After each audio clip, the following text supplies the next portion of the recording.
Abatuuze ku kizinga Bussi mu Busiro abasoba mu mitwalo 3 balaze okutya olwa minisitule y'eby'ettaka okuvawo ne bategeeza ng'ebyapa byabwe bye balina bwe byegatta n'ebirala era nga byetaaga okugattululwa. Bano bagamba nti kino kivudde ku bakozi mu minisitule y'eby'ettaka abayitiridde okukolera emirimu gyabwe gy'okufulumya ebyapa nga basinziira mu ofiisi zaabwe, ekibatadde ku bunkenke nga kati bali mu kutya nti obudde bwonna bandisengulwa ku kizinga kino era nga bino babyogeredde mu lukiiko oluyitiddwa ssentebe w'eggombolola eno. Ssentebe w'eggombolola eno Charles Senkandwa asoose kulambululira batuuze akatyabaga keboolekedde ku kitundu ng'agamba nti minisitule y'ettaka yabategeeza nti buloko z'ettaka lino zeerippa buli emu ku ginnaayo nga balina kuzirippulula okwewala emivuyo. Egenda taataganya abantu abasukka mu mitwalo 3 abatuddeko nga babazeeko ebbanga ddene. Ekisookera ddala abamu babadde bamanyi nti ettaka lyabwe lirina we liri, naye ate kati ebimu ebyapa bitandise okubeera nga bisimbuuka. Ono ayongerako nti bwe batatawuluza buloko zino ze bagamba nti zeerippa, ebyapa bingi byandifundikira nga babitadde wakati mu nnyanja ate ebirala nga tebirina we bituula. Procedure yandibadde entuufu kwe kusooka okulaba ba stakeholders nga b'amataka olwo kwabe batudde mu blocks ezo. Ekyokubiri yandibadde era etwala obuvunaanyizibwa okutegeeza abakulembeze.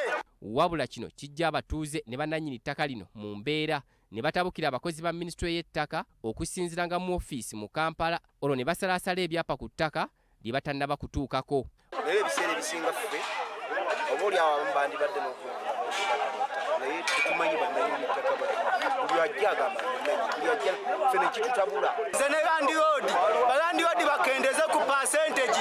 Obudde buno bwe tutuuka ku mmeeza balandiroodi batwala 60%. Bongerako nti n'ekisinze okubeewuunyisa bye byapa ebyali biteekeddwako envumbo obutatundibwa zonna baaziggyako dda, olwo ne bakola ebyabwe nga luno lwandiba olukwesikwesi okubabbako ettaka lyabwe wabula nga si bakukikkiriza. Bakiyamaani ba wano batutuuze dda tebakkiriza wa kibanja kwogera buli boyogerako bakuza bbali. Abaana ab'ensangi zino abazzukulu abafunye omululu omuzibu ogw'okugamba nti tutunda butunzi tebamanyi na batuuze kuba bajjajja baabwe oba bakitaabwe bajjanga bamanyi abantu. Bassentebe b'ebyalo nga bakulembeddwamu Kamya Batulumaayo bagamba nti abamu ku bakulembeze bannaabwe bakyaganya okubeera obumu ng'ababbi b'ettaka bakozesa nnyo embeera eno okubakijjanya. Balandiroodi ababaddewo abakadde babadde balina enkolagana gye bakolaganyemu n'abantu nga babawadde ebyapa, babawadde busuulu. Kitegeeza nti bw'ojjawo abalandiroodi bw'obajjawo bano basangulawo abantu abo abalandiroodi baali bakolaganye nabo, kitegeeza bagenda kuddamu kukolagana n'abantu balajjo, kitegeeza ssente, kitegeeza kufiirwa bintu byabwe. Mu kwogerako n'omwogezi wa minisitule y'ettaka ku lukomo lw'essimu Dennis Obo asabye abatuuze bano obutabeera na kutya kubanga teri agenda kugobwa nga kye bakola eky'okutaawuluza buloko ezaali zeerippye kiyamba bo okwewala okufuna obuzibu mu maaso. Bayizawe tulina n'eggundi eya block separation erigenda mu maaso. Wetusanga nga waliwo subdivision mapping bali kuhandulinganga ebintu ebya block separation.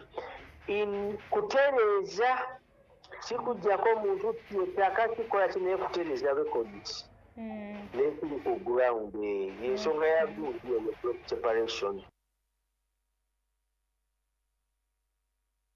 Kale ewakiso nga